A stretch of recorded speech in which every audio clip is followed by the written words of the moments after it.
Hello and welcome back to this damn full idealistic crusade. In this video I'll be talking about Ian Fleming's fifth James Bond novel, From Russia with Love, released in 1957, in the same sort of style as I've done in my past videos, doing a mixture of a long-time Bond fan analysis and then also talking about some of the adaptations, most specifically the film version from 1963 as part of the Eon official series. As usual, I'll try to stay relatively spoiler-free for those who haven't read Fleming's novel yet, but it does help to have some working knowledge of the book, or at least know the film version, which is a rather close adaptation in spite of making several notable changes. But this being one of Fleming's best novels and being an incredible suspense spy story revolving around several notable plot twists, I will of course be discussing certain elements that will be very spoilerish. So I would advise those interested to at least see the film or read the novel before going into this video, although again I will try to keep it relatively spoiler free. Now, From Russia with Love is of course coming after the fourth novel, Diamonds Are Forever,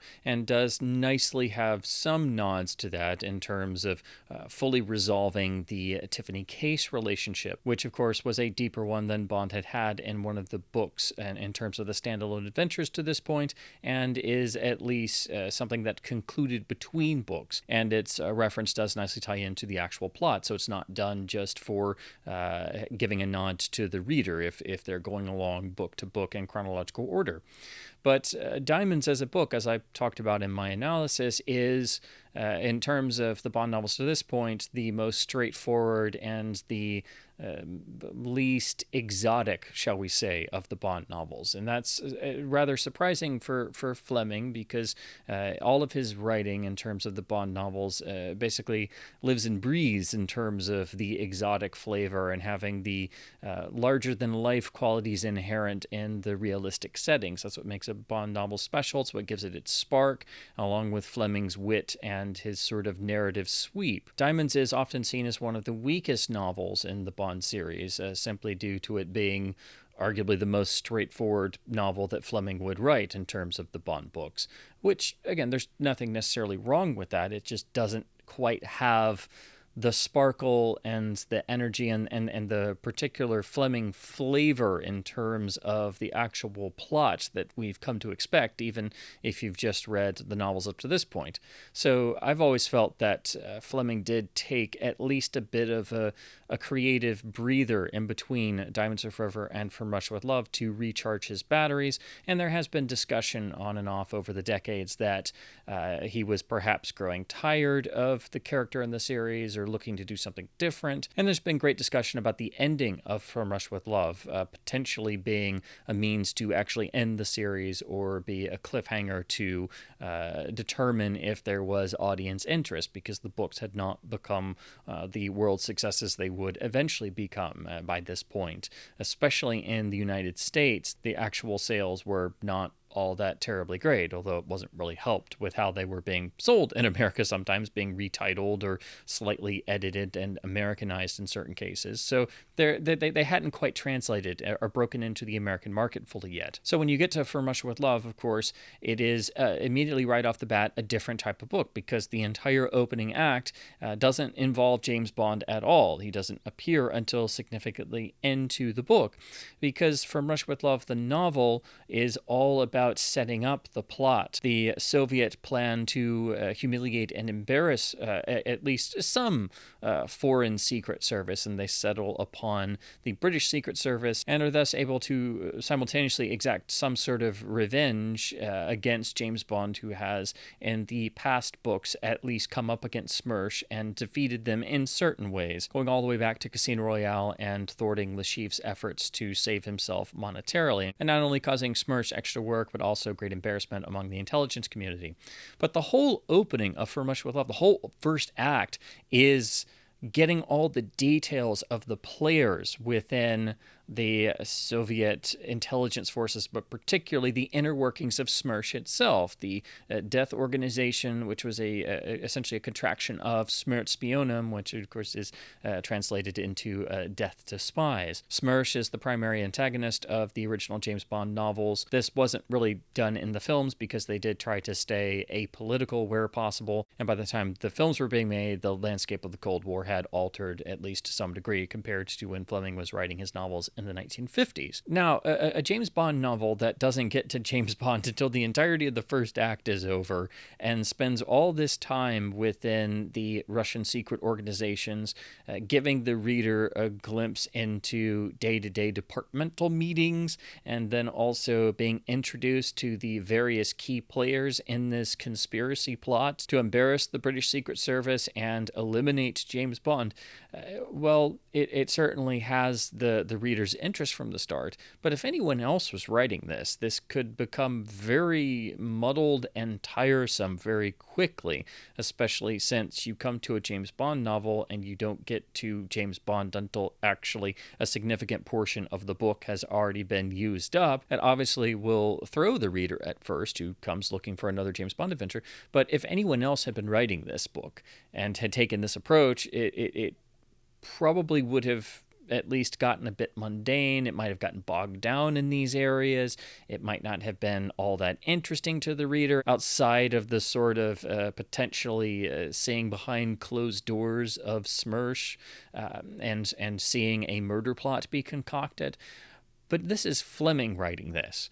And so every aspect of the opening act of this book, it grabs you from the first page with another of Fleming's classic openings of introducing the audience to Donovan Red Grant. But of course, we don't even know who this is at present in terms of reading the book for the first time. But we are hooked from the opening line and then drawn through this intricate web of this conspiracy plot being dreamed up, developed, worked out between departments, and gone through piece by piece to see which Secret Service will Smersh decide to try and take down a peg or two. How will they do it? How does their master planner Kronstein devise his plan? How does the villainous Rosa Klebb enact this plot? How does Red Grant, the chief executioner of Smersh, fit into the equation? What is his part to play? And then, of course, the plot is tailored not only to try and lure the British sort of mentality of Kronstein reading their sense of adventure, but also the fishhook essentially is baited with the beautiful lure of Tatiana Romanova, one of Fleming's great female characters, who is essentially a complete innocent drawn into this web of deceit under false pretenses. And then once all of this has been laid out piece by piece, and also giving us the background and the history and some internal monologue for these key players, once all of this has been laid out, you're not really aware of it as the reader. You so quickly are drawn into this world of this conspiracy plot being drawn up and developed essentially within the inner workings of Smersh itself, that when we transition finally into the actual main plot, and we actually transition over to James Bond and having the briefing scene with him and getting the plot in motion, the whole opening is so well done that you've almost forgotten in a way that you're actually reading a James Bond novel. Each page and section flows so perfectly into one another that what Fleming is actually doing is really classic suspense writing, because the whole opening act, I've always equated it in terms of generating suspense and building tension. It's coiling this spring back, and it's coiling it to the point where it's about to be at the apex of how far you can push it back, and then it holds it at that point. And then for the rest of the actual main plot, once we get to Bond, and then Bond is sent on his mission to Istanbul, it threatens to spring forward at any time, and that's where the suspense comes in, because we, the reading audience, are fully aware of this conspiracy plot and know that it's going to rear its ugly head at some point. We just don't know how, and we know more than James Bond does. We know more than M and the British Secret Service does. We even know more than Darko Kerim does, the wonderful larger-than-life character Fleming created to be the head of British Secret Service operations in Turkey. So this makes the entire experience of reading From Russia with Love a nonstop, start-to-finish, pure suspense thriller in a way that we haven't seen Fleming do before. There's been elements of suspense, of course, throughout the previous four novels, but this is Fleming clearly striking out on a new territory. You obviously, from page 1, get the sense that he's somehow been able to recharge his batteries some after the first 4 novels. And if Diamonds Are Forever was a bit too simplistic in its plotting and didn't have enough development or time spent with the villains, well, it's as if maybe Fleming got that out of his system, because here in From Russia with Love, it's like he's gotten a new burst of energy. And I think it's primarily from essentially taking the Bond character and taking his style into a different aspect of moving more into the absolute tried and true area of the spy suspense novel. And I think Fleming makes a definite allusion to this by having Bond not only pull out and read, but be carrying around an Eric Ambler novel throughout. Ambler was a great inspiration to Fleming and one of the big names in terms of classical adventure thriller writing and, of course, the development of spy fiction. So you can't really talk about thrillers and spy fiction without talking about Eric Ambler, and so I think that's why Fleming has an actual Ambler novel in Bond's hands throughout From Russia with Love, and it actually does come into play in a pivotal moment, actually. So if Diamonds Are Forever, the novel, was very much something you could say was in the vein of an American pulp thriller, From Russia with Love is very much in the vein of an Eric Ambler story in terms of having the sense of globetrotting, the exotic, of having the protagonist in a web of lies and deceit and not knowing where to turn or who to trust or exactly how far he can go without risking, of course, death. And what's even better about this is that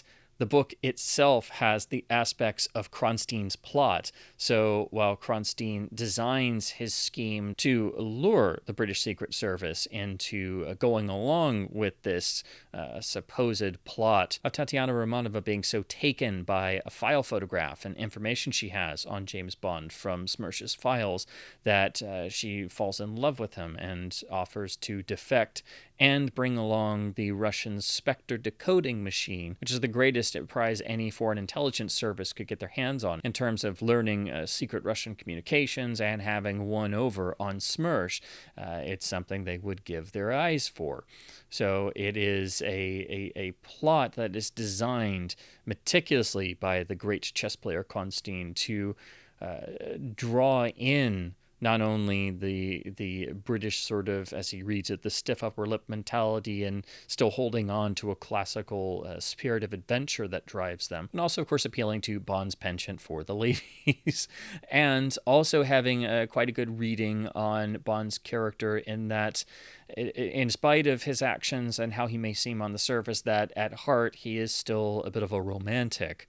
And that plays into the novel quite well. But the actual plot of Kronstein is actually mirrored in the way that Fleming structures and writes the book, and thus it draws the reader in from page 1, generates this interest, builds this interest, and is building the suspense block by block, chapter by chapter, element by element. And so, again, when you read this book, you're not exactly fully cognizant after a certain point that, oh, we're at page 40 and we haven't got to James Bond yet. Oh, we're at page 60 and we haven't got to James Bond yet. And then suddenly we're there and it feels natural. And we've had all of this buildup and all of this development where suddenly we're ready for that spring to launch. And then we jump essentially into the James Bond adventure, which then delays that eventual climactic moment of all of the plot elements coming together. And because we know enough of the details, we know that the forces of Smersh are always lurking somewhere, ready to strike at any moment. We know that every event, every action James Bond takes, even the meeting of James Bond and Tatiana Romanova in Istanbul in the honeymoon suite of the Crystal Palais Hotel, we know that everything is being orchestrated. But we don't know exactly how all of this is going to fit together. So we, as the reading audience, are in just as much of a predicament as James Bond is, except we've been let in on the secret from the beginning. So when you're reading this, you're practically sitting there screaming at the character, as you do in all great suspense stories, of being let in on just enough additional information to really cultivate this feeling of suspense, and Fleming does this brilliantly. And then he is not content to simply write a great suspense story and just bring James Bond into it. He is experimenting with structure, he's experimenting with delaying our introduction to the character until a significant portion of the book has already been used up. But he's also got an entire array of exotic set pieces and, of course, the fantastic location of Istanbul. So this is, once again, Fleming the travel writer, Fleming the world builder. This is Fleming at his atmospheric best, not only in all of the Russia sequences in the opening, but getting us into Istanbul. But we also, rather interestingly, do get a nice little slice of Bond's home life in terms of what it's like to be a 00 man when there's nothing to do except go to the office and you're miserable. So we spend more time with Bond in his flat. His treasured Scottish housekeeper May brings him his very particular breakfast. We get the notes about the hard-boiled egg and the dark blue china cup with the gold rim, the coffee brewed in an American Chemex, also what it's like when you're in the office and you're just sent to boring departmental meetings as a 00 agent, all the, shall we say, less than glamorous aspects of the job.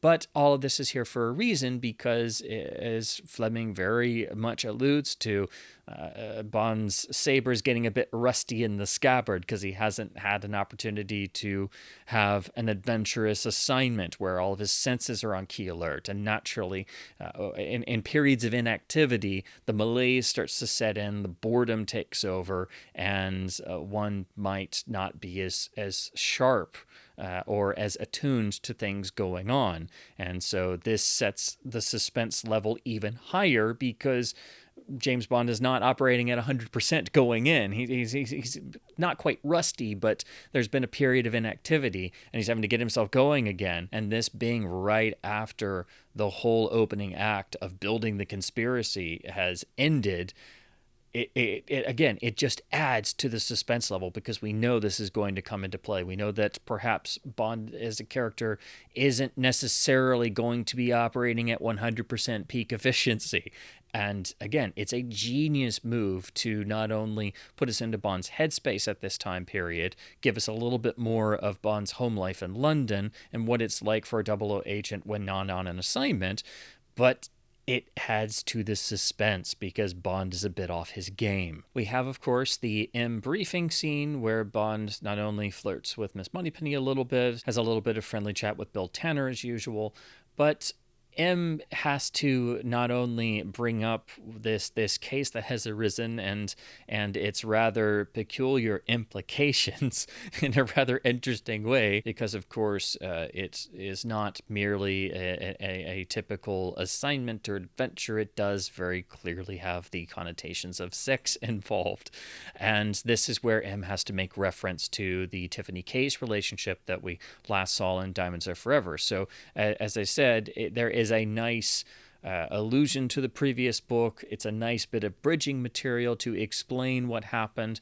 with Bond and Tiffany Case having more of a long-term relationship and it not necessarily working out, and that it was a natural parting of the ways. But this is necessary to then have Bond be able to go out on such an assignment as is being presented, because naturally there would likely be some difficulty if there was someone waiting at home for him to come back. So all of these elements, and how M feels slightly uncomfortable about having to present all of this, but obviously feels it's a necessary thing to do, just if they even have a chance of getting a Spectre decoder machine, that they'll have to play it for everything it's worth. And it's nice to see how M and Bond are on the same page immediately. But all of these add spice and excitement and make what could be a traditional briefing scene a bit different. It makes it stand out, makes it feel unique, and it makes it feel like we're not just repeating yet another M briefing scene. So every time that Fleming writes this sort of sequence, or every time you do one of these in a Bond story, you have to find these elements to make it unique to the particular adventure and unique to the particular assignment without it ever feeling stale. Then we quickly transition to Istanbul, but rather interestingly, on the way, Bond has a rather turbulent flight, and there's a moment where he actually essentially shuts down mentally and emotionally, as there is a chance that in this violent storm the plane could actually go down, and it's fascinating to see Bond be powerless in that particular moment, as anybody would feel in that sort of predicament. So that's one of the great moments, I think, in the series where Bond is at his most human and relatable, and it's something that you definitely wouldn't really see in the cinematic version of James Bond. So that's always been a passage that I've liked to reference in discussing the Fleming Bond. The literary James Bond is much more human and much more able to express real human emotions and fears, and that is obviously one of the great passages in all of Fleming that very much makes that clear. Again, it's also on this flight that Bond pulls out his Ambler to read to try and pass the time. Now, as soon as the plane touches down in Istanbul, Bond is in a full Cold War landscape at its most extreme, because, as he is famously told, the game with the Russians is played a little bit differently in Istanbul, where the British Secret Service under Darko Kerim and the Russian Secret Service operate out in the open. They openly follow one another in a seemingly constant game of one-upsmanship.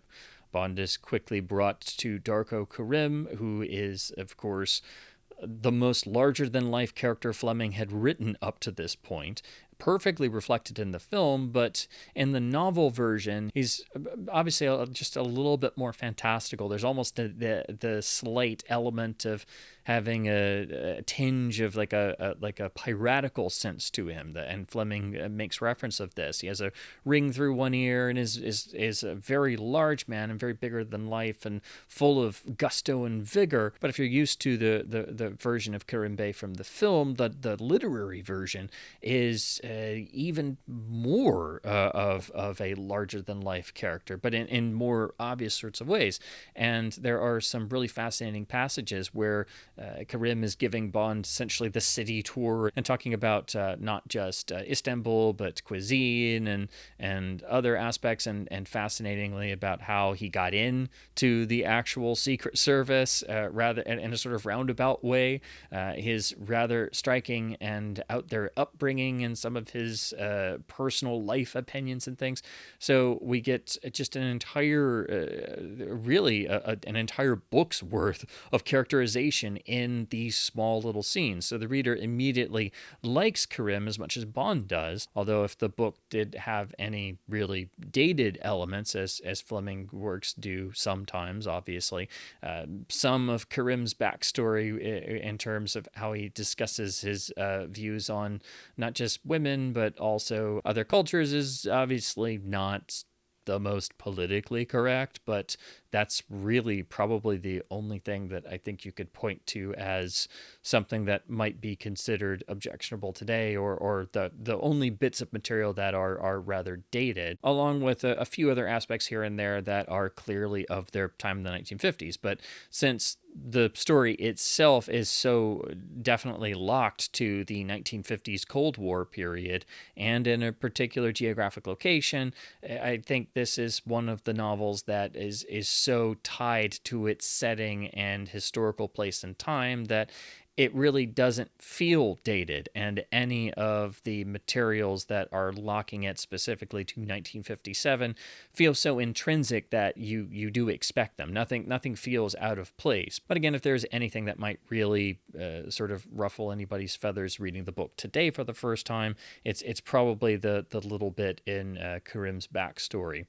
But in any case, we have all of the famous set pieces that were replicated in the film, and all of it is done with Fleming's usual unbelievable dry wit and panache and style. Kerim leads Bond through the rat-infested old sewer tunnels under Istanbul to spy upon the Russian conferences inside the consulate with the secret submarine periscope he's installed. And also, rather interestingly, he has actually had a bomb installed there should war ever break out or anything ever happen to him, will be to anyone in the Russian consulate. So there's a couple moments scattered throughout the book that also have a little darker edge like that.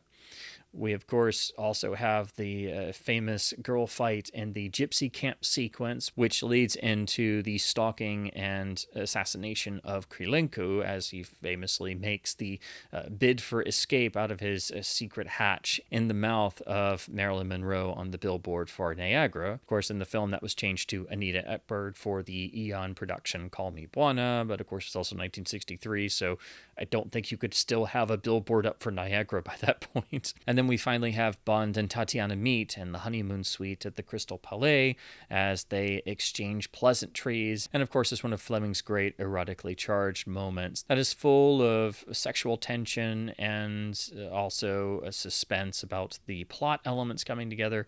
And all of this transpires as they're being secretly filmed. And then, rather interestingly, we suddenly transition into the escape aboard the Orient Express, which takes up the majority of the rest of the book. It's basically we get to the Express and then have the goings-on the train. Can Bond and Tania and Kerim Bey make it out with the Spectre decoder before they are unknowingly trapped by the full force of Smersh's plot?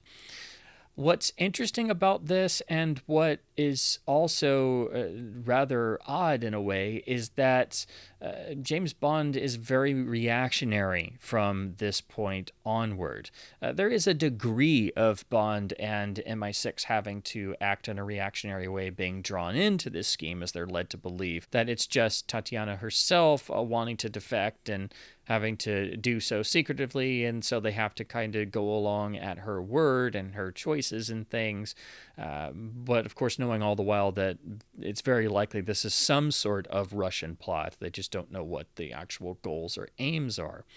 But Bond actually waits at the train for Tania to show up. It's her idea to take the train. And of course, we, the readers, know that she has been told by Smersh it has to be the train and it has to be a certain way, and that it's merely to get her to England to then feed false information to the British and relay secret information back to the Russians, when in actuality we know that's complete bunk, and this is all somehow part of Smersh's scheme to eliminate James Bond and humiliate the British Secret Service. So when Bond is in Istanbul with Kerim Bey, he is having to be reactionary, having to wait for the girl to finally set up their first meeting. He has to, of course, wait on Tatiana to actually say how and where she'll get the Spectre to him, and then how they will get out of Istanbul. So it makes Bond reactionary to a degree, but then he stays reactionary. He is simply trying to play along the plot that's being laid out, trying to get to a point where he can hopefully get one up on the Russian forces he knows are most likely behind this plot, but also having to wonder how much Tatiana knows herself, and basically Bond has to play the game that he's been assigned, that he's been given, but we, the reader, have a lot more of the pieces, and so this continues the suspense, but it does make Bond a more passive character. We do still have the sense of the ticking clock of suspense, knowing that at some point the trap of Smersh's plot is going to fully close around Bond and Tatiana, and of course Kerim Bey as well. There are other Russian operatives on the train. We do get the sense that the walls are closing in. But this is over an extended period of time. Again, as soon as they get to the train sequence takes up the rest of the book until what is essentially a sort of tag ending. And also because so much of the book is taken up by the development of the conspiracy and all of the Russia sequences, it does leave less time for the actual plot to be developed in terms of what we experience with Bond. So essentially we have the whole sequence in Russia. That's the first act of the book. The second act of the book is the London sequence, getting the assignment, going to Istanbul, and having the fun with Kerim Bey and the back and forth with the other Russian forces, meeting Tania, and then the final act is the Orient Express. So it is very much broken into 3 acts, then with the sort of tag ending. There are a number of really nice suspense moments on board the train. There's a number of really great moments with Tatiana that are very tenderly drawn, and there is a real connection between Bond and Tania throughout the story, which is a really nice element and another sign of Bond at heart is a romantic. He's not the cold-hearted bastard he's always drawn as or viewed as. That's merely the veneer, because at his core he's still a very human man with real fears and emotions and things. And Tania does get to him, and she does, over the course of the story, actually start to fall in love with Bond as a character and is racked with guilt and inner turmoil. So at the core of the story, there is a development of romance that is genuine and allowed to breathe over the course of the story. So essentially, it's the nice ironic twist that some of the vintage book editions do indicate that, in spite of being the lure of a trap to kill James Bond, the lure falls in love with the target. Eventually, we are reintroduced to Red Grant, who is on the train, and we have the famous confrontation between Bond and Grant. But it's done differently, and we've basically not seen Grant since the opening act, because after that, we don't see Grant until he reappears on the train. So we know, if you think about it as the reader, that Grant is lurking somewhere, but he doesn't have a sort of continual thread running through the story. But as soon as he appears on the train, this is where the reader clearly knows that the trap is being sprung. And then the confrontation in the train car is also done in a way that is very much, I'd say, it's more of a classical literary suspense sequence, because Bond is essentially staring into his own death and Grant's gun barrel pointed at him, and we get the full impact of the Kronstein plot against Bond and the Secret Service fully exposed. So this is where the spring finally jumps forward. This is where the suspense erupts, because Bond is facing certain death and there is no way out. How Fleming gets Bond out of this predicament is, it's definitely old-fashioned. It's something that is done throughout all of Pulp Fiction. It's very much a cliche, especially now. When one tries to describe how Bond deflects Red Grant's bullet, it sounds rather silly and far-fetched and like a cliche, but the way Fleming writes it, it at least makes enough sense in that particular moment, and you can see it working just barely enough. So Bond is able to just barely squeak by and then have a fight to the death with Red Grant in the train car. So it works. It's one of the things that most people do find fault with in the novel, that the method Bond uses to escape certain death is, it's definitely old-fashioned, At least it's both his cigarette case and his copy of Ambler, but it definitely, when you read the book the first time, it's one of those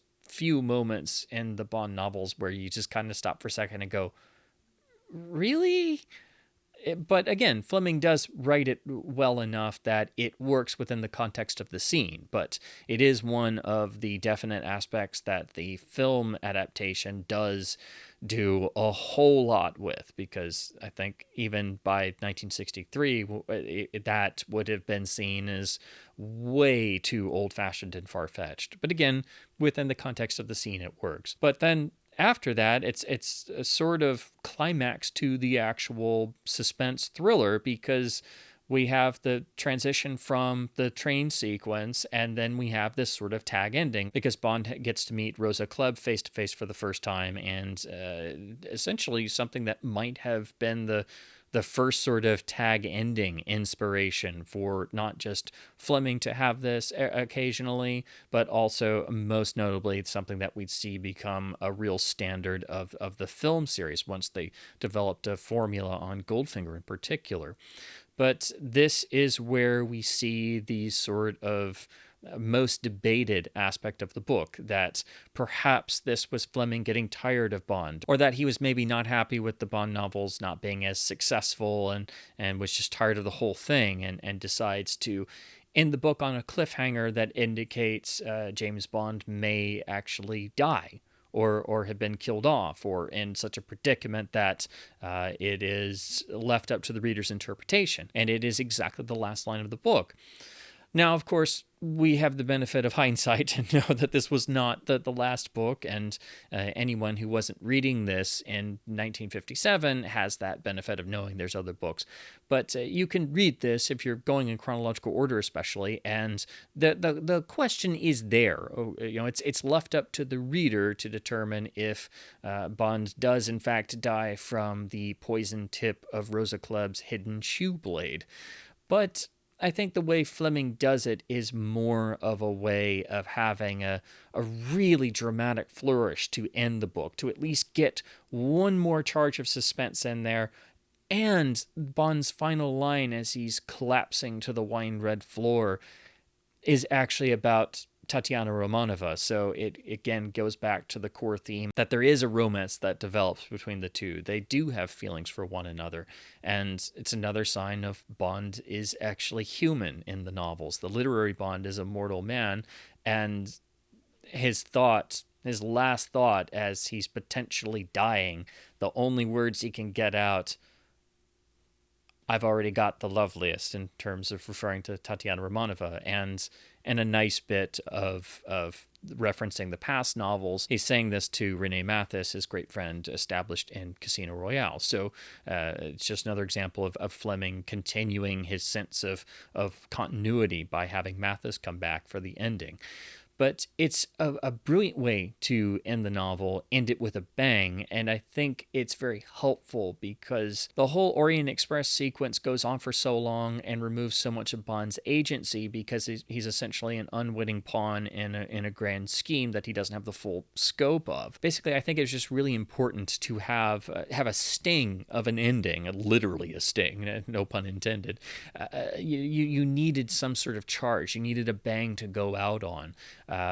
I do think From Russia with Love is one of Fleming's best written books. It's certainly the most bold and experimental of the books so far. It's also another example of how Fleming at times tried to take Bond into other areas, almost like he was trying on different genres instead of clothes. Like you try on a new set of clothes. It's like he's taking the Bond character and his writing and trying on different genres. Moonraker, for example, very clearly takes on aspects of almost Agatha Christie flavored England-based mystery. Well, From Russia with Love is very much taking on the guise of a pure spy suspense adventure thriller with a lot of classical adventure elements and quite a bit of stuff you would see or think of in Eric Ambler or John Buchan or others that Fleming was so inspired by. So this is a real shot in the arm in terms of reading the novels, and if you were especially a bit disappointed by Diamonds Are Forever, then From Russia with Love is not just a return to form. It's like having one's creative batteries recharged and coming back hitting at full intensity. There are some who think From Russia with Love is Fleming's best novel, and I can certainly understand why.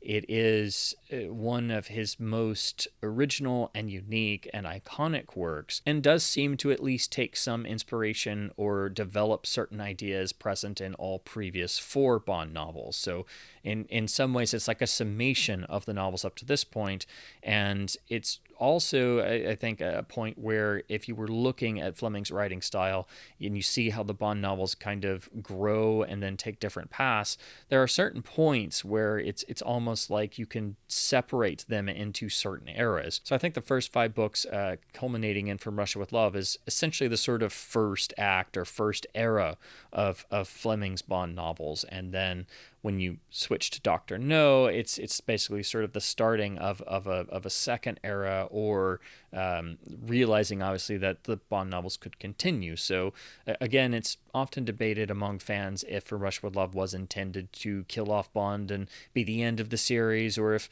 Fleming was just trying to do all kinds of different things because he was bored with the Bond character and was getting tired of it. Again, I don't think those are necessarily true. I think it's possible to look at it that way, but really for me, I think this is Fleming getting reinvested in his characters and in his own series. Again, you just get the sense from page 1 that his creative batteries have been fully recharged between books, and he's really trying to be a bit more grounded and extraordinarily realistic by also tackling a Cold War landscape and having Bond directly battling Smersh and having his usual contingent of amazingly vivid, larger-than-life sequences that are just so vivid that the reader can picture them in their mind as they're reading along. So again, if I did have any criticisms or elements that for me don't quite work as well, it's really the going back to the structuring, and also how, because the book has to spend so much of the first act essentially with the setup of the conspiracy plot, it obviously leaves less time and less pages for the main adventure. So there are certain elements that aren't as developed or as gone into as much as we've seen in past Bond novels up to this point. As great of a character as Tatiana Romanova is, and as beautifully as Fleming writes her, she doesn't get to do quite as much as some of the other characters because, again, there's simply less pages for her to appear. So there are some casualties, essentially, of having the whole opening act or sections of the book be about the setup of the plot and then having less pages to go through everything else. My real issue has always been that you get a sense that Bond's agency has been dialed down some. He is very reactionary throughout the book. That is understandable up to a point, but I think when we get to the bedroom scene and then after that Bond is just waiting at the train for hoping Tania will show up, Bond doesn't participate in getting her out or obtaining the Spectre from the Russian consulate.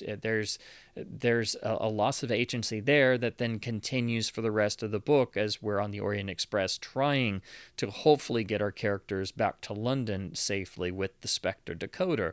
And because Bond has to be reactionary from this point onward and has to wait for any potential danger to make itself known so then hopefully he can deal with it, it removes even more of Bond's agency because he's having to be completely reactive. And again, we don't exactly know when things are going to happen, and the train goes on its merry way and has multiple stops, and they even get off the train at one point and then have to get back on the train. So there's really no logical reason why Bond and Tania stay on the Orient Express, except for the fact that Bond just wants to see how this all plays out. As Kerim Bey even tells him at one point, if it was him, he would just jump off the train with the Spectre and Tania and grab a car and then board the nearest plane and fly to London directly. So there's a couple little things like that over time I think become more apparent as you're a fan rereading the book over and over again. It's really all going back to the structure being different, though. So in a lot of ways, From Russia with Love is very experimental. It is Fleming trying new things. I think there are one or two things that I definitely have some quibbles with. But it's mainly Bond seeming so reactionary throughout, and some of the plot elements not being as tightly woven as what we see in the film adaptation. But this is also the literary Bond at its best. Bond is, of course, fully human and just so wonderfully drawn and realized throughout. You just get this sense that Fleming could not have written this book as his first James Bond book, that this could have only been a book written by an author with at least several previous adventures under his belt, several books where he had tried different things after establishing the character in the world in Casino Royale. This is Fleming, flying freely and following his instincts, and it's such a dramatic change after Diamonds Are Forever, not having that sense, that one can't help but be just totally impressed by the end result.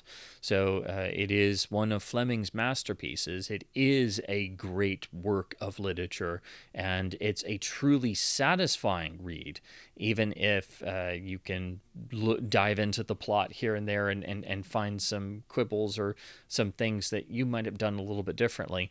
It also has to be said that Fleming was somehow able to come up with all of this in the first place and all of these incredible set pieces and moments and turn it into a cohesive whole. It's just an incredible achievement.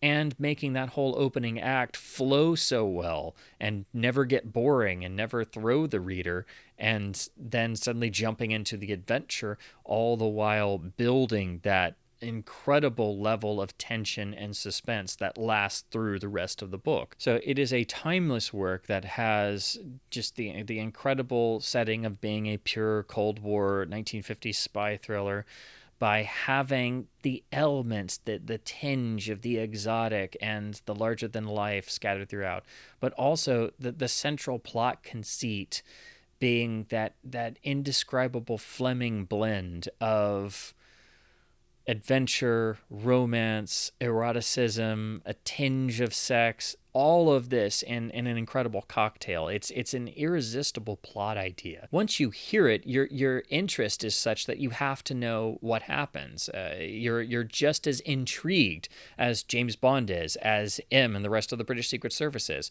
So in a way, Fleming writing this novel is performing the same duty Kronstein does in developing this incredibly intricate plan. Fleming so hooks the reader from that first page that you simply have to keep reading. You can't put this book down, and it has that incredible Fleming narrative sweep that as fans like to talk about. So it is an incredible, timeless work that is truly great literature and should be recognized as such. So to talk about adaptations of the novel, we start with the 1960 Daily Express newspaper strip, which of course is once again drawn by the incredible John McCluskey and adapted by Henry Gamage. Now, this is just like the other strips leading up to this point, retelling the story in individual daily strip form. So of course it's serialized and not technically designed to be read one strip after the other, but you can do so and get a really nice condensed version of the story. Like the other strip adaptations, this is very well done, but I have to say that this one, it's actually quite a bit shorter than some of the others, and it definitely feels like they were trying to get in the whole book, but in significantly shorter amounts of strips. So it does feel quite a bit abbreviated. And also, as good as the art is, quite a bit of it never quite matches my mental picture of when I'm reading the book. But it does suggest elements that we would later see in the Eon films. So the way I always look at it is the Daily Express strip is sort of one foot in the literary Bond world and one sort of dipping over into the world of the films, especially as Bond is so heroically drawn that it suggests the more refined cinematic version of James Bond as opposed to the much more human literary James Bond. And then one other quirk, the actual depiction of Red Grant, the way he's drawn is, as you can see in some of these panels, he's drawn as definitely a bigger sort of guy, and in terms of his facial characteristics, he kind of takes on the appearance of some of the past villains in the strips. So he kind of looks like Hugo Drax or Le Chiffre in ways, and that does kind of throw me a little bit because I can't help but have my mental image be something more like what we see in the Robert Shaw film performance. But that's just a particular thing I noticed about rereading the strip this time. But again, it should be said that it is significantly shorter than some of the other adaptations by a good number of pages. So while it's a really nice visualization of the overall story, it does feel like it's having to speed through or skip over a number of things to get to the finish, simply because there's a lot less panels to use. So now, of course, we turn to discussing the 1963 Eon official film adaptation, the second of the official series, and really, from a dramatic standpoint, the high point and best of the entire series. Not only did this double down and improve upon everything built and established by the first film of Dr. No, but it really takes Fleming's plot and addresses a number of the slight quibbles that I have, and especially improves certain aspects by altering the actual villain identity while otherwise remaining extraordinarily faithful to Fleming's original plot, even retaining some degree of the structure of not introducing Bond until the story is well underway to set up the overall conspiracy elements. Now, the actual script was started apparently with the famous writer Lynn Dayton, but he left rather quickly, and then the actual credits are for Johanna Harwood and Richard Maybaum, the primary series scribe, with Berkeley Mather also doing some uncredited rewrites apparently. Now, I've never gotten to read all the script drafts to see the full development process, and it's apparently still debated on exactly what Harwood's contributions were. It's sort of said to be different things by different people, essentially, but one day I would love to be able to read all of the drafts that survive and then compare them directly. But essentially what the film does is, first of all, and most obviously, change the villain from Smersh to actually being the organization Spectre, who runs through all of the early 1960s films and rather notably becomes the sort of apolitical replacement for Smersh. So the film essentially has Spectre playing off the British and Russians against one another as part of their overall scheme to essentially discredit all sides and then sell the now renamed Lecter decoder device to the Russians at a handsome profit. Not only does this complicate matters, but it makes the plot even more suspenseful by adding this third party in. And of course, people who had read the book would come to the film in 1963 and not know how it was going to turn out exactly, because it was a little bit different. It was different enough to even have some surprises and suspense still for people who had read the novel. But having Spectre as the villain just, I think, really... It basically cements a lot of the ideas and concepts that Fleming was working with. And I love the idea so much that I can't help but actually prefer it to the way it's handled in the novel, with it actually just being a Smersh plot. I still think it's great in the book, but it's almost like version 1 of what the film does. And by making Spectre the villain and having them continually have a presence throughout the story to guide things along this prearranged course, it basically addresses a lot of the slight issues I've always had with the book, in terms of there not always being a presence of the villain behind things. And in the book, you start to kind of wonder, well, if the Russians want James Bond to get to the Orient Express to fulfill this conspiracy plot, why are they constantly trying to kill Kerim Bey and destroy the British operations? It doesn't make a lot of sense. So in the film, having Spectre being the one behind this stuff and constantly trying to pit each side against one another, it essentially makes the playing field more tense, and it puts everybody on edge, so they're not necessarily paying attention fully to, or they're not being as observant of elements that could clue them in that this is actually a Spectre plot, of it being some scheme to discredit or eliminate elements of the British Secret Service. So there's more rationale for the goings-on in Istanbul between the British and Russian forces by having Spectre as the villain. And rather importantly, we have a continual presence of Spectre personified by having Rosa Klebb and Red Grant especially appear throughout the film to maintain this constant threat. Because in the book, you don't have that, and at times one could get swept up so much in the story that you kind of lose sight of this is all still a plot. Like, you obviously know that going in, and you know that it's a suspense story, and you feel the suspense, but there's not always a tangible element of that. And in the film, I think it was very wisely realized that they needed some degree of that, and eventually it was hit upon having Red Grant appear continually throughout the story, instead of, as it is in the book, he's in the opening and then all of a sudden he's on the train at the end. And so I think this actually magnifies the suspense felt in the film, because every time Red Grant appears, it's to further the story along, and you know that he is lurking behind every moment, watching everything, eliminating obstacles, and we get to the point finally of the train confrontation. And even that is built up more than what we have in the novel in terms of the supposed English snobbery and playing of the British class system, but also the train sequence itself is more compressed and thus more tense because it's not as drawn out as it is in the novel.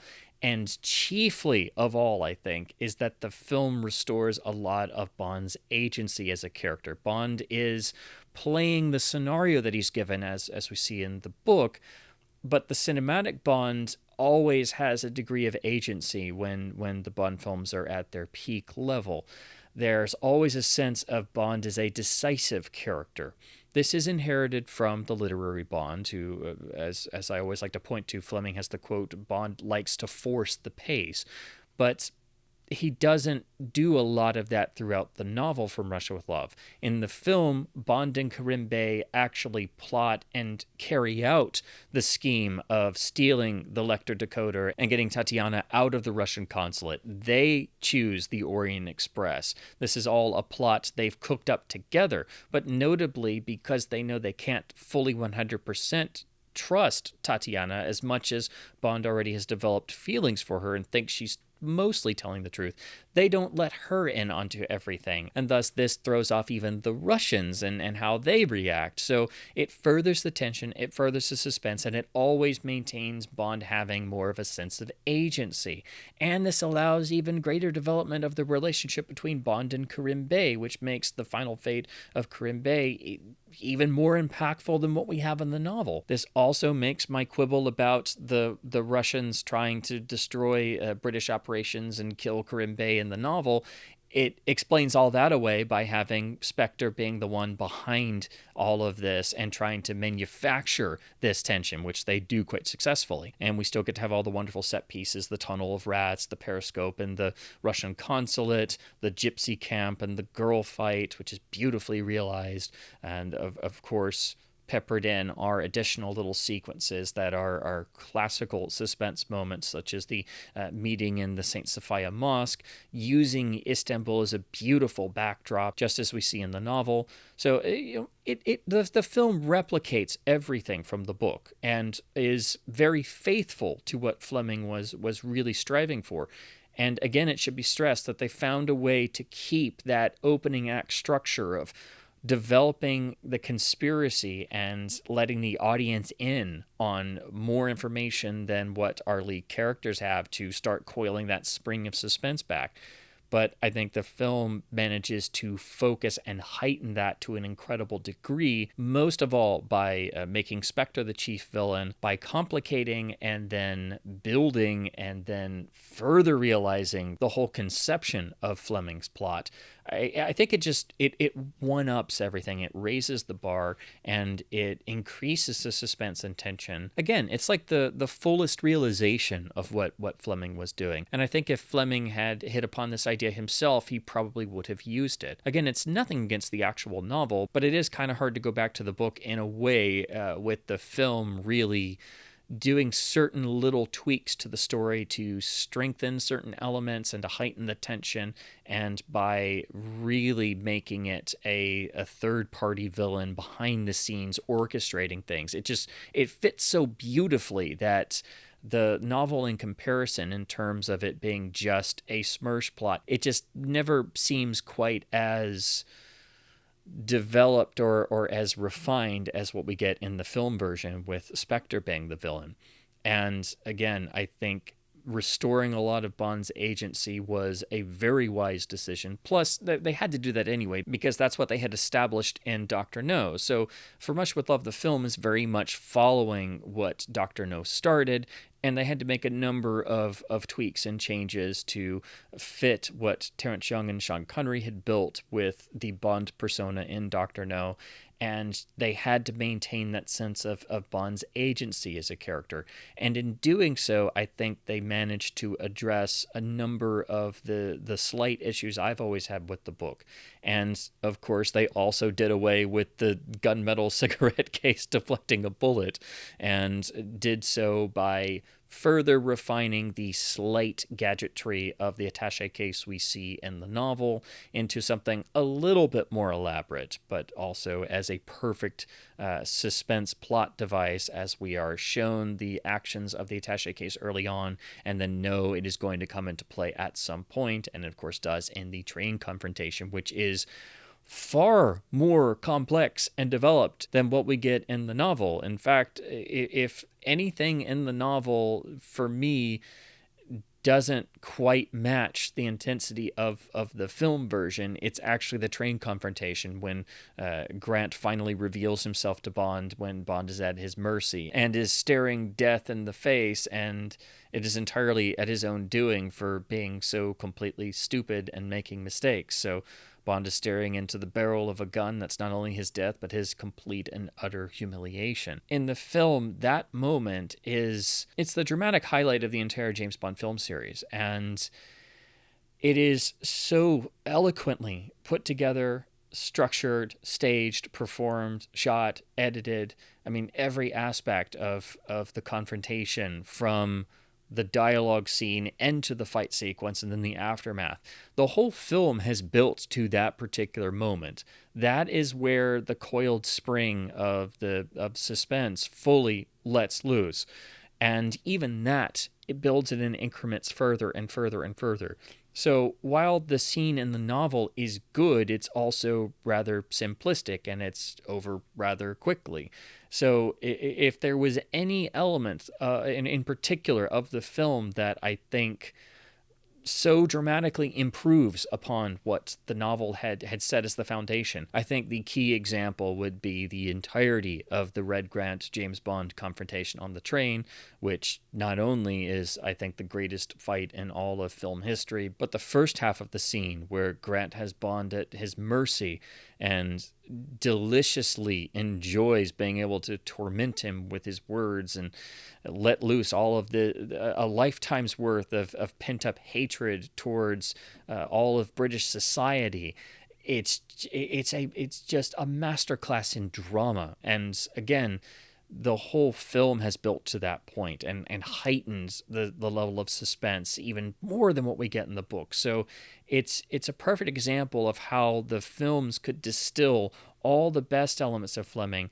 And I think there's no better example of this than the adaptation of From Russia with Love. I think it takes one of the great novels and manages to raise the bar in certain areas and really distill the story to its key elements, obviously at the cost of some characterization, because it is a film, it has a certain runtime, it has certain production constraints, so there are some things that aren't as elaborated on, obviously, but there's so much to be gained, there's so much reward in the adaptation that credit has to go to the writers. And again, there were several people involved in different capacities and things, but it once again has to be said how much of a knack Richard Maybaum had for being able to distill Fleming in certain ways and build upon what Fleming had done in the literary works and hone it to such a degree, even though the films developed a certain formula that had distinct different elements. So it was echoing Fleming,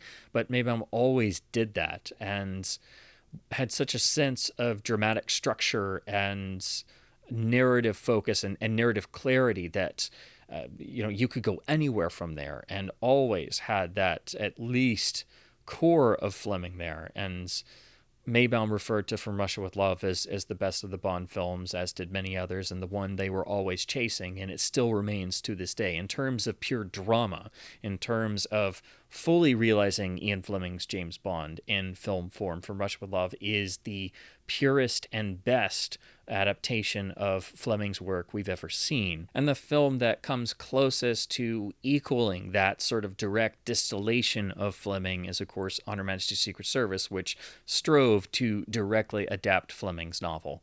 And then the rest of the films usually would take certain elements or have varying degrees of fidelity to the source material. But I think when Maibaum had the most sort of clout or say in things, or you really felt his presence in the writing, I think there was always this great sense of distilling Fleming and having still a great fidelity to the novel source material. There was, of course, also a BBC radio adaptation of the story in 2012 as part of the overall series of BBC radio drama adaptations of Fleming novels. This, of course, stars Toby Stephens as Bond, who played Bond in this entire series, and has the same sort of style and other recurring cast.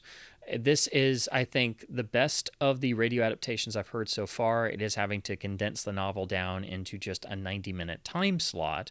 And it is also very focused, I think, because the plot is so intricate. I think that pretty much calls for extreme narrative focus. So thankfully, there's less of the new material and sort of humorous asides as are found in some of the others, although there is a little bit of that. And I think that's where the radio adaptations are at their sort of weakest point, where they felt the need to add a little bit here and there and some occasional jokes that just don't quite work.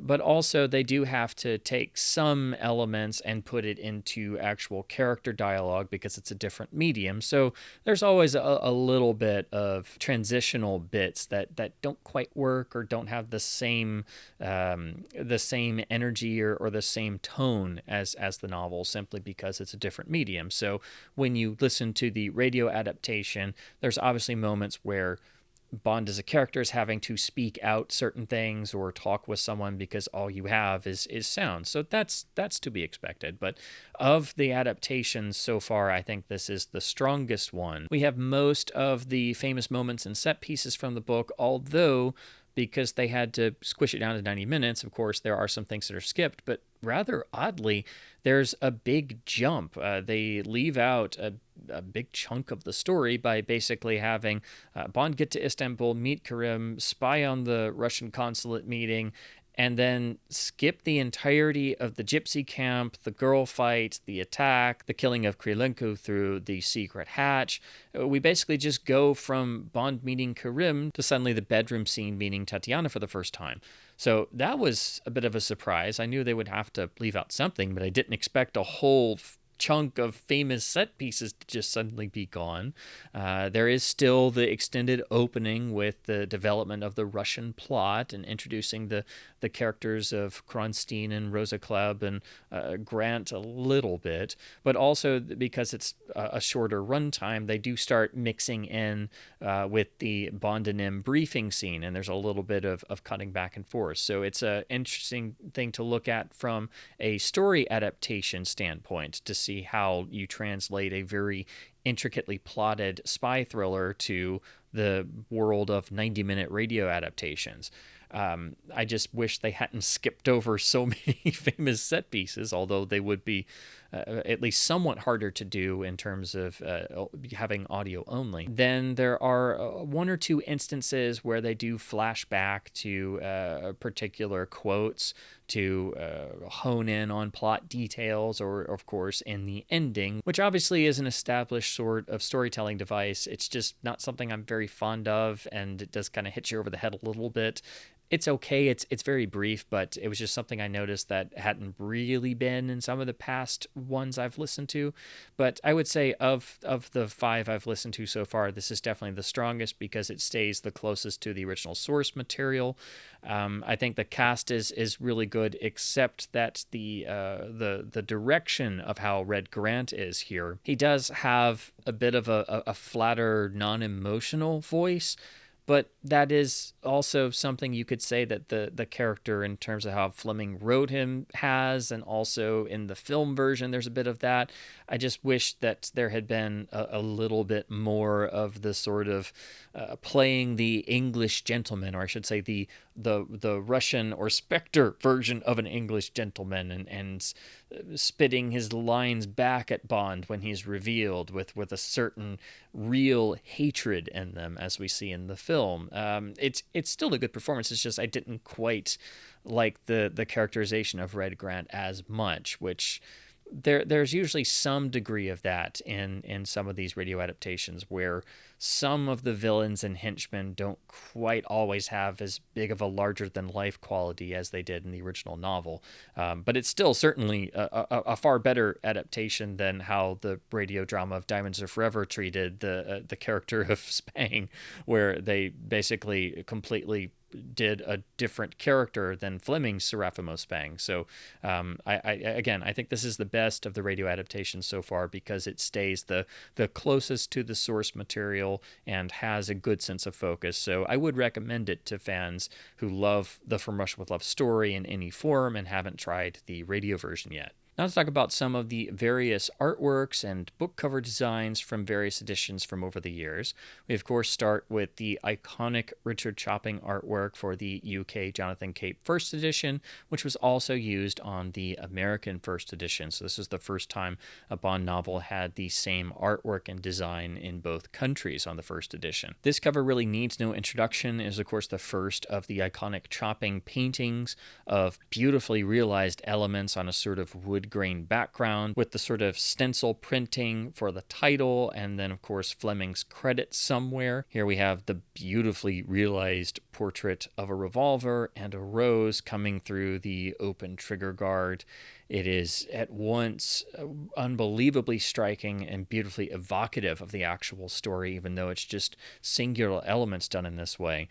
But again, the Chopping covers really need no introduction. It remains one of the big reasons why all Bond fans, I think, and of course myself included, aspire to someday have a beautiful shelf of Jonathan Cape UK First Edition hardcovers. This, of course, remains the definitive cover for the novel. It's the image I think all of us think of when we think about From Russia with Love, the book. It's really impossible to top. It's just that in the years since, we have seen a number of striking covers take different approaches, but none will ever equal the iconic status of the Chopping original, and his style was then, of course, further cemented by his painting all the rest of the covers for the Fleming First Editions in terms of the Jonathan Cape UK originals. We then transition mostly into paperbacks and, of course, follow the same sort of trend as the other novels. So the 1959 UK Great Pan cover is done in the same style with the sort of yellow text box, and then a beautiful rendering of Bond in shoulder holster holding Tatiana Romanova with the speeding Orient Express in the bottom.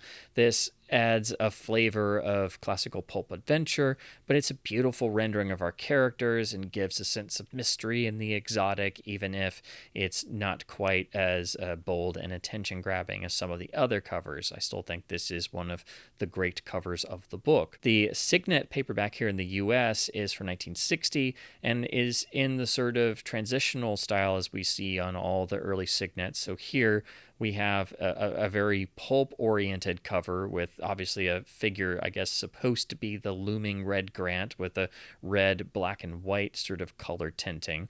And then, of course, what looks like the sleeping Tania in a very pulpy-oriented sort of pose, like she's being menaced over. And then, rather interestingly, there's a small, obviously nowhere near as detailed rendering of the revolver with the rose sticking through the trigger guard. So they rather interestingly felt the need to do a small version of the Richard Chopping artwork on the paperback, which is really striking, but I'm just surprised they did that. I guess maybe the original artwork was already seen as so iconic they wanted to somehow get it on the paperback. The rest of the cover is, of course, filled with critic blurbs and things, so it's obviously not as immediately striking because it's sort of broken up by the blurbs and then the line of color going down the center of the image, but it is an interesting looking cover that is nicely pulpy in all the right sorts of ways and does convey the plot of the book. This was quickly replaced by the iconic 1961 version that is in the James Bond thriller classic 60s Signet style, with the stark white background and then a beautiful painted rendering of Bond and the very garbo-looking Tatiana Romanova here, with Bond pointing gun at some unseen menace. So this one small little image conveys a world of adventure and excitement to draw the reader in on the iconic sort of design and style of the Signet paperback. So this has always been one of my favorites of the Signet covers, which is my favorite edition of Bond to look at. The Great Pan reissue paperbacks switched to this image of Tatiana Romanova looking obviously a bit more Russian in her attire and having this hat on a very reddish background that's very eye-catching. And then we have the Orient Express running across the distance in the back to give you at least a flavor of the setting. This is another striking cover, and it's also starting to get into the cross-promotion with the James Bond film series, as it did get reissued with the early 007 logo and has a title font that's a bit closer to what we would eventually see used in all the film materials. So I think this is a good cover. It's still got an element of being a sort of pulpy era cover, but it's just, I think, a little less attention grabbing as the ones that preceded it. Then, of course, we did get the 1963 tie-in paperback in both the UK and US. The UK, interestingly, uses images from the film printed and mocked up to look like it's actually images from a film print, complete with the optical track and then the perforations on each side. So this is a really nice cover from Pan, and really interesting that they did the whole actual piece of film aesthetic. So I've always loved this idea in terms of graphic design. I myself have used something similar even when making thumbnails. So I just really love what they did with this cover. But in the US, the Signet edition keeps in the James Bond thriller format and goes for a bold red background with a photograph of a Walther PPK on top of a Russian passport, and then a promotional still of Sean Connery and Daniela Bianchi, which is a really stark, beautiful, eye-catching image and directly referencing the film, and doing it within the pre-established style of the Signet reprint. So I really love what the US version did. So I think this is an example where both the US and UK movie tie-ins are expertly done, even though they go in completely different approaches. The movie tie-ins only stayed in print for a certain period of time, and then both Pan and Signet reverted back to what they've been doing before. So Pan went back to the red cover with Tania, and then Signet went back to the white cover with the Barye Phillips artwork. In 1965, we got the Pan cover in the new James Bond reprint series with the sort of still life of a particular item aesthetic. Here we have a bold red background to, of course, suggest Russia, and then we have what looks like a Fabergé egg with a piece of film coming out wrapped around a flower, and this, of course, alludes to the Russian background, the strip of film, of course, referring to the film taken in the honeymoon suite, and then the flower referencing back to the original Richard Chopping cover. In 1972, Pan did another update, this with a series of sort of very striking covers with female figures pictured. So this has a semi-nude figure, I guess supposed to be Tania, that is sitting on an actual bear rug that is then sitting on a Russian flag, it seems. It's a striking image, of course. It's an interesting piece of conceptual art. I just don't understand what the bear rug is for, really, because it's very provocative, don't get me wrong, but it's not like there's a bear rug that gets involved in the novel somewhere. So this is one of those covers where they obviously took some dramatic license, of course, but as striking as it is, it just kind of cracks me up that here is this mostly naked woman just sitting on a bear rug with a Russian flag in its mouth. It's just it's kind of a strange image.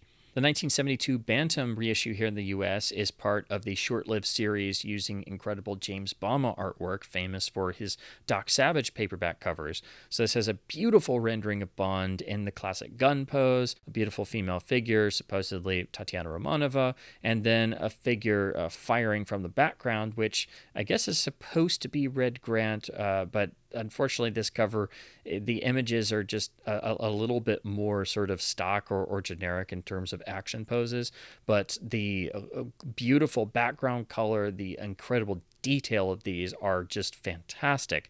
The only real problem is that it's obscured across the whole left side by the big white James Bond lettering. So I really love the short-lived series of Bantam US paperbacks with this amazing James Bama artwork. But unfortunately, this, like the other Fleming reprints they did in this style, they are severely limited by the fact they've got a big James Bond on the side.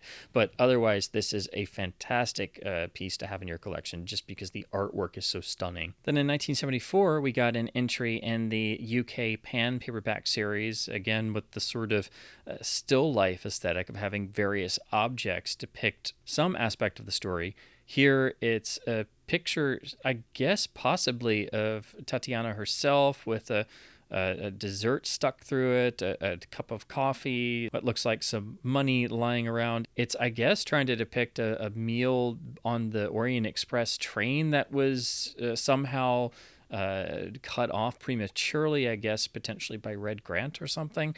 It's an okay cover. It's interesting in the fact that you're seeing it and you're trying to figure out exactly what you're looking at, but I don't know if it necessarily suggests the actual story. I think in terms of this series, it comes from all taking a similar approach to depicting elements or items associated with the actual story. I think others are a bit more successful. This is one that's definitely one where it's a bit more obscure what the actual meaning is. In the late 70s, we got the paperback with the sort of girls on guns aesthetic, as it's usually termed.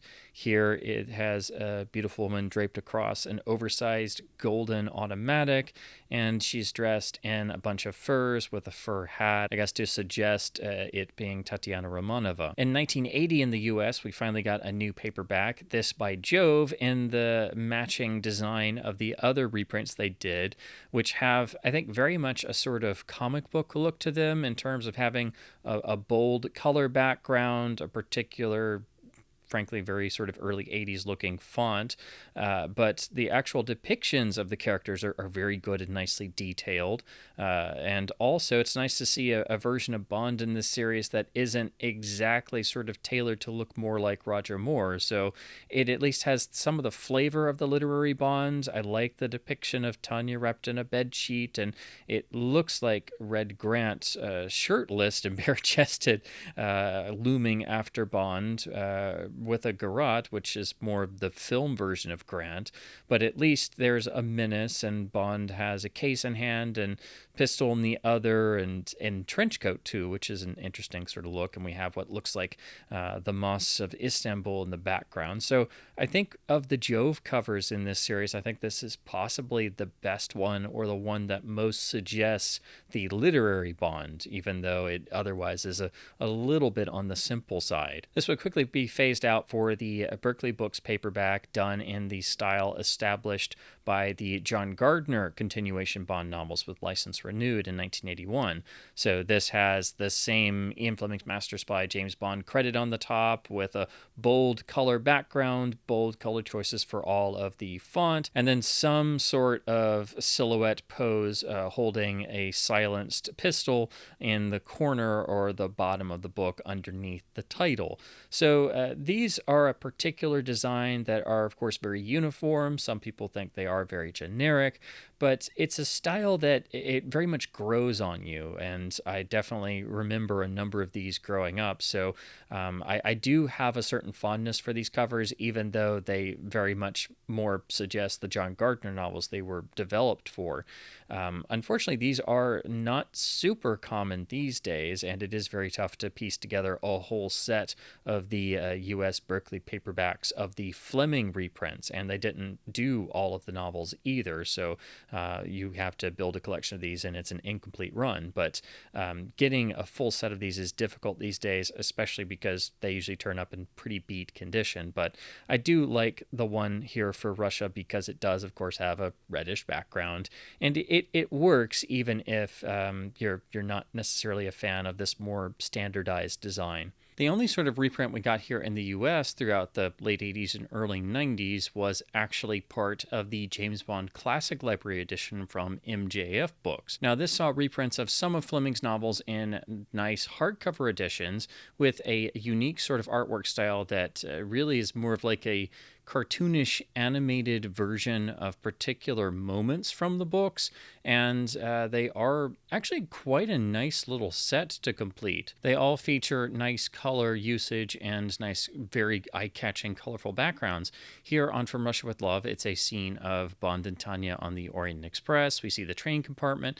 We see them in a passionate embrace with what looks like a mosque from Istanbul outside the train window, and then a menacing figure holding a gun on them. While this isn't exactly anything we see in the story or the film adaptation, it's a really nice looking image. It does suggest the story and the Orient Express, Istanbul, Bond and Tatiana, the romantic aspects of the story, and the element of danger or menace. The color usage is nice, and even though the style of these books is one that's very much more on a sort of cartoonish approach, I do like the way that the Bond figure is on this cover and all of this series.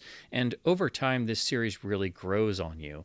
Again, this was really all we had in terms of American reprints for a good number of years, and this particular classic library series has become more desirable over time, as it's a nice set of hardcovers you can piece together, but they are getting increasingly harder to find. Then in 1996, there were some reprints from Coronet Books in the UK done in the same sort of style they were also going to do on the Raymond Benson novels in terms of what the design for the Benson continuation books was like in the UK. So here we have a standardized James Bond logo across the top, and once again a usage of a Fabergé egg to suggest the Russian aspects of the story.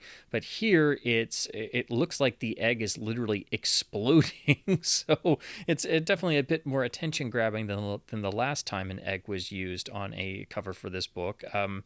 Again, there's no Fabergé egg in the story, so it's kind of odd that not one but two covers choose to use it. But at least it's attention grabbing, and it at least suggests a Russian backdrop for the story. But it's again kind of an odd choice that they would do that again. The next major refresh was, of course, by Penguin in 2002 with the beautiful Richard Fahey covers, all with matching aesthetics of having a beautiful, very sensual rendition of the lead Bond heroine. So here, Tatiana Romanova is drawn full-figured, essentially in her sort of bedroom attire to allure Bond to fall in love with her, with once again the Orient Express in the background. But here, you can see it in greater detail, and you can see through the windows the actual start of the fight between Bond and Red Grant.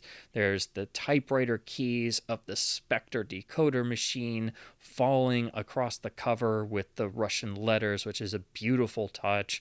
And then the title is sort of stamped on in red, almost like an old luggage stamp, suggesting the travel theme. And then in the upper corner, we have the standardized 007 logo and Fleming credit that's used on all of these. So I think this is a beautiful cover. I think the artwork is stunning.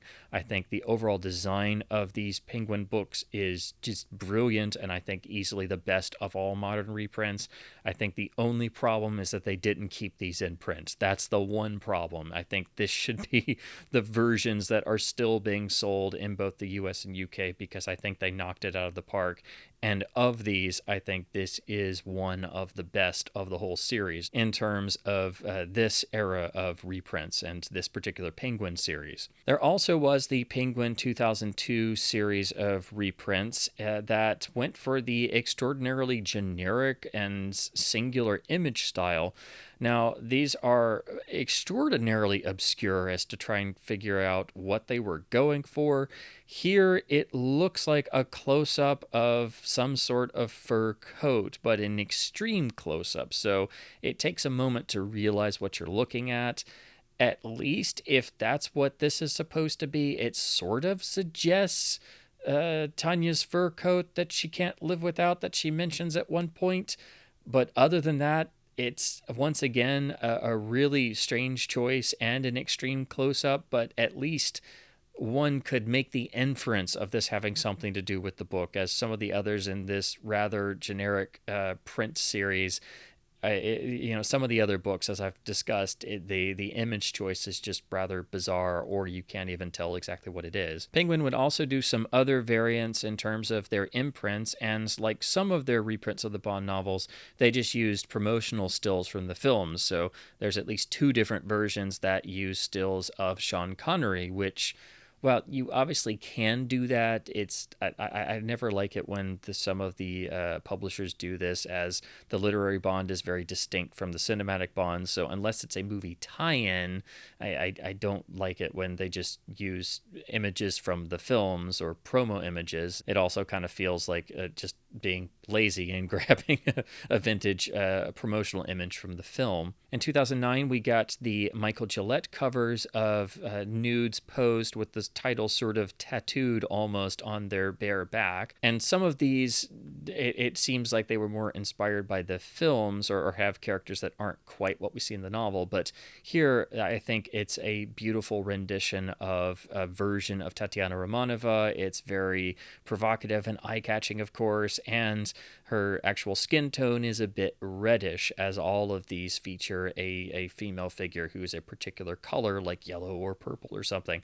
So Tatiana being a bit reddish, and this being from Russia with Love, of course, fits in with the Russian theme, so it fits very well, and I do think this is one of the best of this series of covers. In 2010, Penguin had a special limited release with new artwork. This has a version of Tania with smoking pistol, roses in the background, and a red background complete with hammer and sickle, suggesting the Russian background. So it's a solid enough cover, but they went for a sort of very comic booky or almost animation aesthetic. So I've never really been a fan of the actual design of this and some of the art choices. It's good, and it's got some color, and at least has a sense of adventure and romance to it, which I think you need for this book. But it's just the style of this has always seemed a little bit off to me, but that's just personal preference.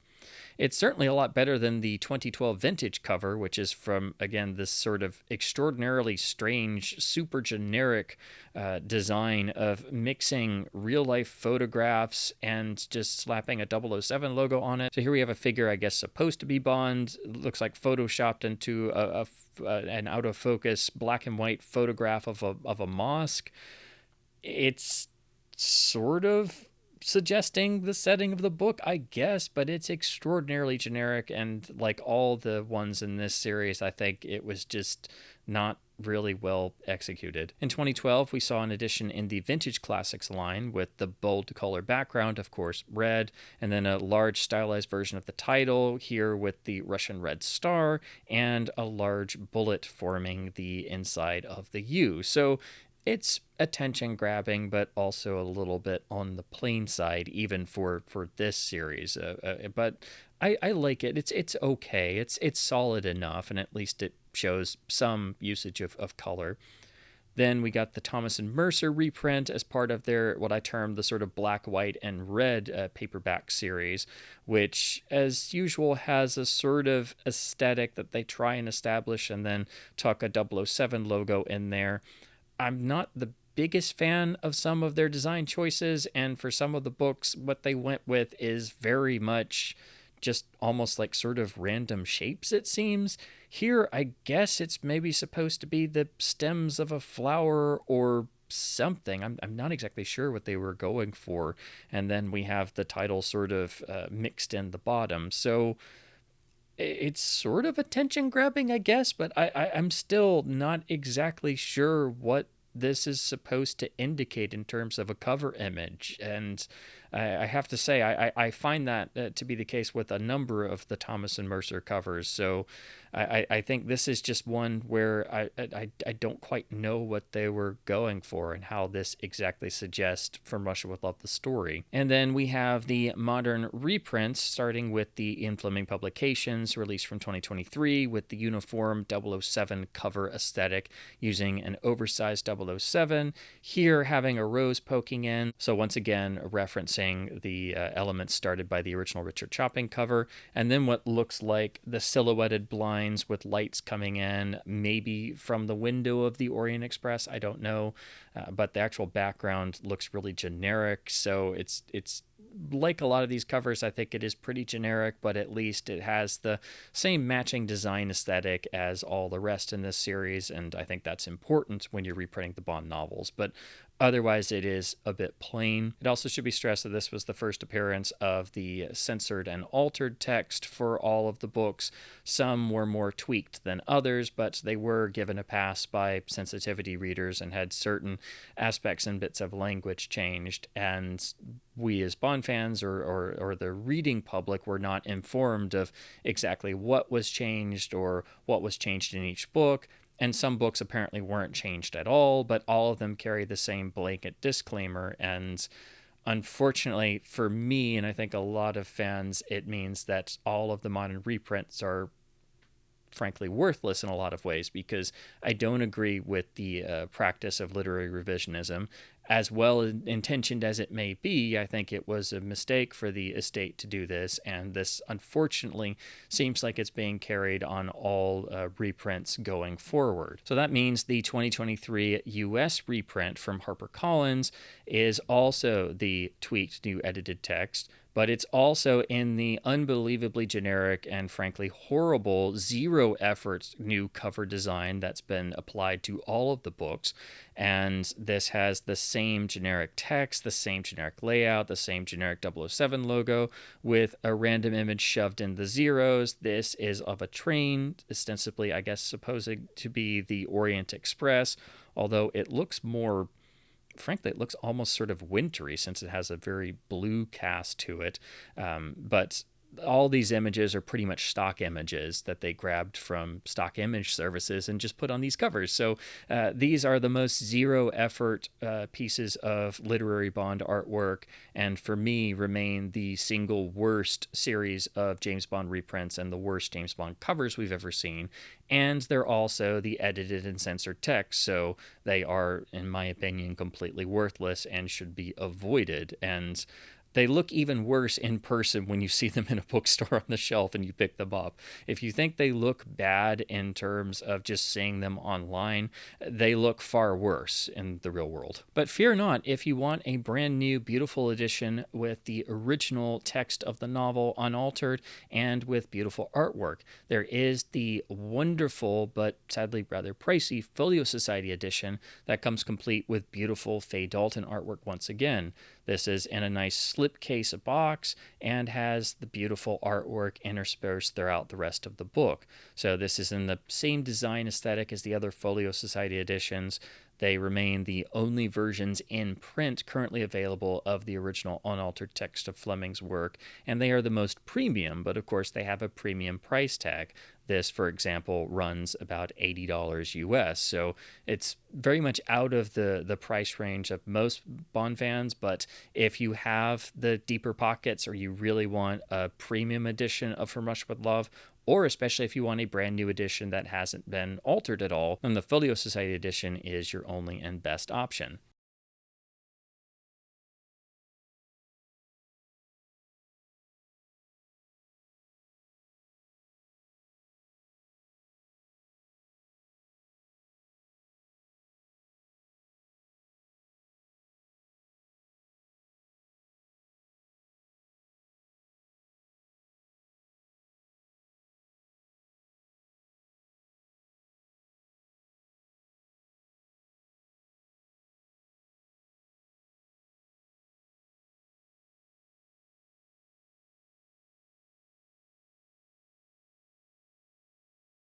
Now to talk about some editions in my own collection. As you can see behind me, I have mostly paperbacks, but also one hardcover edition. The first is, of course, my copy of the iconic white Signet paperback from the 1960s with the beautiful Barye Phillips artwork. This is a earlier edition in terms of it's before they added the 007 logo, and on the spine it doesn't have the black Signet identifier at the top. This is listed as a September 1963 printing, and of course doesn't list the Fleming death date, plus it has the older photo usage. So that does seem to identify this as around the time of the films coming out. So this is actually, I think, before, obviously, we saw the movie tie-in edition. And then after that, they transitioned back to a version of this that added the 007 logo, as we saw on all the later Signet editions.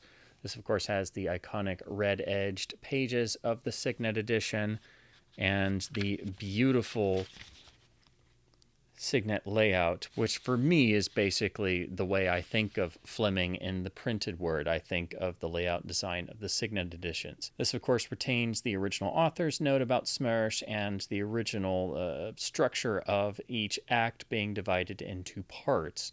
I managed to get a really nice condition copy of the American Bantam edition with the James Bama artwork. This is in really nice shape, and again, the artwork is so highly detailed that just seeing an online photo doesn't really do it justice. These are also really nice because they have a nice high gloss finish, as you can see by the light reflecting off, so you really want to get these in good condition like this copy. This also has a nice condition spine. The only thing is that because the James Bond logo is on the side, this one is kind of off-center a little, so as you see on a lot of these, you'll see the James Bond letters starting to creep into the spine, but that also kind of makes it stand out. I do like the sort of off-pink background of this cover. It's actually quite nice looking. I wish that this wasn't obscured by the big James Bond across it, because, again, the artwork is phenomenal. So the real issue with these is that somebody unfortunately decided to obscure a big chunk of the book cover front and back and the amazing artwork with a big logo. Of course, inside it is a Bantam edition, but otherwise is still the original text with the original structuring. And of course, the actual text is slightly reset. This also has yellow-edged pages. Next, going chronologically, is the Classic Library hardcover edition, which, again, this also looks a lot nicer in person than images you may see online, which are usually pretty low res. So, of course, this has the sort of cartoonish design, but it does win you over. It's got a great usage of color. It really suggests all the different elements of the story, even though we don't actually have this particular event happen in the book. The only thing with these is the Classic Library logo is usually on the front cover as well as the back, and that does distract a little bit. But it's a nice looking image, and there's also a little bit of a wraparound effect onto the spine. Unfortunately, it doesn't go on the back, which has a generic white rear cover with the logo. Unfortunately, this same sort of generic text is used for all of the printings here, so this is the same rear cover you get on all the books, but they did at least go to the effort of having a wraparound spine. Inside is pretty straightforward, but it's a nice enough printing, and again, this is all we really had for the longest time in terms of American printings, and it does seem to reproduce an older edition in terms of an older hardcover edition, but it is complete with the individual parts identified. The actual hardcover boards are just a plain blue, so nothing really fancy, but the spine is in gold and does look pretty nice. So if you're looking for a nice hardcover edition of some of the Fleming novels and you want something different that also doesn't cost a whole lot, but you do have to put some effort into tracking down, these are a really nice, fun series to collect. And then last but not least, I have a copy of the beautiful Penguin edition with the gorgeous Richie Fahey artwork. And as you can see, this looks even better in person.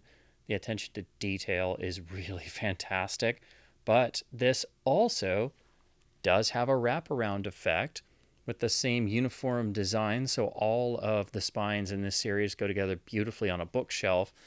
The rear has the same matching design aesthetic with Bond's gun arm creeping in the top corner, the same sort of design for the text layout and blurbs about the book, but continuing the same beautiful aesthetics. So you have an incredible wraparound effect.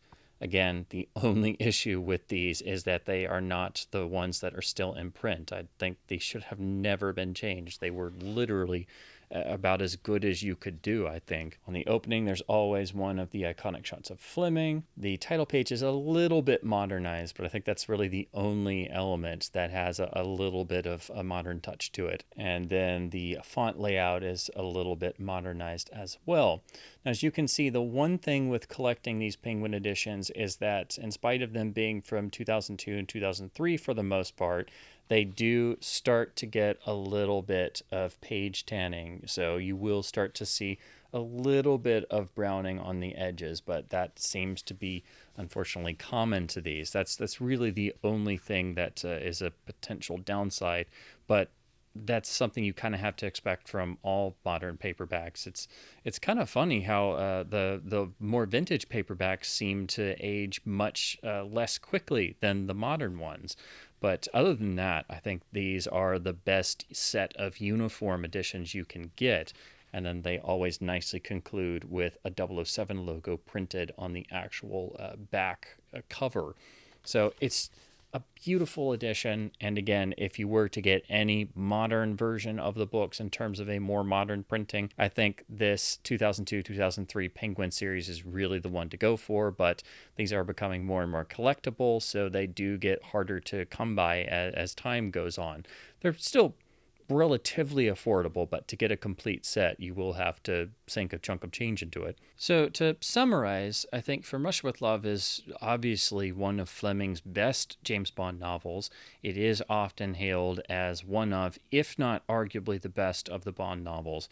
And I think that's a very great testament to how much effort Fleming put into making this something a bit different to what had come before in terms of his previous 4 Bond novels. So building on successful elements of the first 4 books, but also a very smart move in that I think Fleming must have recognized, at least to some degree, that Diamonds Are Forever was definitely an area that he could have continued down in terms of just sending James Bond into adventure after adventure, and the plots would eventually become a bit more generic over time as you did more and more of them without having new degrees of innovation. So I think Fleming must have known at least somewhere that For Russia with Love, or the 5th book, had to be a little bit different. It had to do something that he hadn't done before, and that he needed to re-energize creatively as a writer,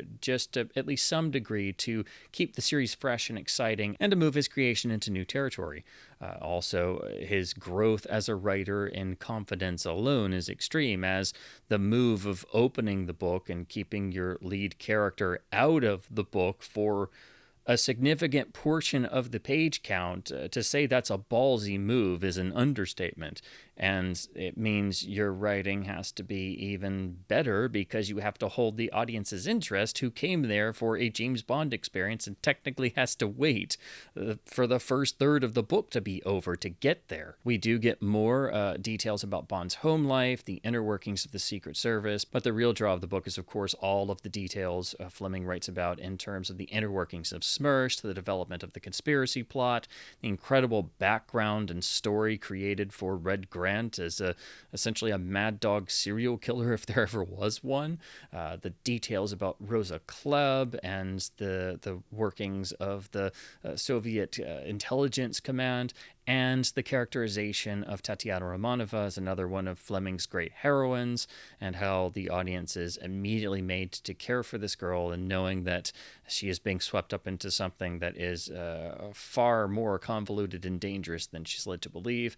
And the incomparable creation of Darko Kerim in one of Fleming's greatest larger-than-life characterizations, and just one of his absolute masterworks of character creation in terms of one of, if not arguably, the greatest of all of Bond's allies. Every time Kerim appears, the reader is just immediately as delighted as Bond himself is. And the book is a great advancement in terms of developing the Bond character even further. there are little pieces and moments that further the characterization and are always in line with what we've seen in the past 4 books. But we get just a little bit more and a little bit more. And so with each book reading in chronological order, we get more attuned to the character and how the character is going to react, and Bond's inner workings, and Bond's inner musings, and Bond's internal monologue, and how he treats Tatiana, and how at heart Bond is secretly a romantic, and also not so secretly, because in the literary Bond, that's something that comes to the fore much more easily, but in terms of the cinematic Bond, you don't necessarily get that all the time, and sometimes you don't really get that. It's a core part of Bond's character that's only more apparent in certain films, but especially it's front and center in the literary James Bond. The plot is one of Fleming's best in the particular inimitable style he had of being able to cook up an ingenious plot with larger-than-life elements that still was just plausible enough that the reader could see it actually happening. That's the real magic of James Bond in both the film and literary worlds. The secret is in coming up with a new and seemingly original plot that is still plausible, even if it has the necessary otherworldly or larger-than-life aspects. And there's a particular irresistible quality to the central conceit of From Russia with Love that revolves around, as Bond puts it to himself in the book, that he is tasked with essentially pimping himself for England, and the sort of inherent uncomfortable laughter that provokes within himself. And in fact, the novel is so strong that the film adaptation wisely knew that it had to stick extraordinarily close to the source material. And of course, with a few slight tweaks and things that they improved upon, I think they managed to strengthen certain aspects. But the novel itself was already so good that there was no reason to try to ignore it, which is the mistake a lot of people make when they're adapting source material that is already outstanding in its own right. So essentially, if it's not broken, why fix it? So the film adaptation remains one of the most faithful of all of the adaptations of Fleming's work, for a good reason, because the source material is already so incredibly strong. While I do think the film is an improvement in certain story areas, it must be stressed that it took the mind of Ian Fleming to be able to dream up this story in the first place and come up with the set pieces and the overall structure, not to mention the larger-than-life fantastic characters, and deciding to take Bond into a different sort of style and write an out-and-out spy thriller that was also a fantastic travelogue in its own right. So it is, without question, one of Fleming's masterworks. It is one of the best of the entire James Bond series. It is, in some senses, a return to form after Diamonds Are Forever in terms of having that magic sparkle, that Fleming sweep, the ability to take the reader into another world and never let up until the reader has finished the book. And on top of that, having the risk-taking factor of opening the book with the conspiracy development section and then ending the book on a cliffhanger with the potential death and demise of its lead character. That, again, the sense of risk-taking, I think, is what you find in Fleming's best works. There's a sense of that, and even going back to Casino Royale. So, again, it's not to say that Diamonds Are Forever is a bad book, but it is the most straightforward book that Fleming would write in terms of his Bond novels. And I think there was at least some degree of, I guess what you could term a sort of course correction that Fleming took in terms of deciding he needed to do something to liven things up. And I think he took great inspiration from some of the great spy thriller writers that he adored so much. Again, there's a definite reason why Fleming references and has James Bond reading Eric Ambler and actually having that copy of the book come into the actual plot somewhere. That is an absolute tip of the hat, if there ever was one. And even though Fleming's style would further develop and then essentially sort of split the Bond novels into the more action-adventure oriented books and then the more sort of literary-minded ones, if you want to call them that, I think everyone can agree that From Russia with Love is one of Fleming's best realized plots, one of his most original and striking stories, and one of his best written books. This is one of the Fleming novels that even literary critics can agree is extraordinarily well put together, well constructed, well written, and an effective book on its own, even outside of the James Bond series. So this is definitely one of the novels that anyone can pick up and read, or someone who's not typically a fan of spy fiction or doesn't even really care about the idea of an agent with a license to kill. This is one of Fleming's novels that somebody else can pick up without any knowledge of James Bond, or someone who just likes reading other genres can pick up and read and recognize, okay, yes, this is a really great book. This is extraordinarily well crafted. This is a great work of literature in its own right. So as always, I hope my babblings about the literary world of James Bond and Ian Fleming's masterworks that gave us one of the great characters of the 20th century has been at least somewhat fun and informative. I do think From Russia with Love is one of the great books. It's an unbelievable experience to return to time and time again, even if you're comparing it to the changes and tweaks made in the famous film adaptation. It's still a fantastic read. It remains one of, if not arguably the best of Fleming's Bond novels. As much as I love all the novels, I think there are a few cases where you can sort of make the argument that that particular book may be the best of Fleming's novels, and From Russia with Love is regularly one of those that all of us fans kind of debate about. But I love all the books so much, just like the original films, I find it hard to rank them outside of just sort of personal preference. But just as a work of literature, I think it's well recognized that From Russia with Love stands as one of Fleming's best regarded works, and for good reason. It's always a great time to pick up your paperback copy of Ambler, brew your coffee in an American Chemex, and revisit the incredible world of From Russia with Love.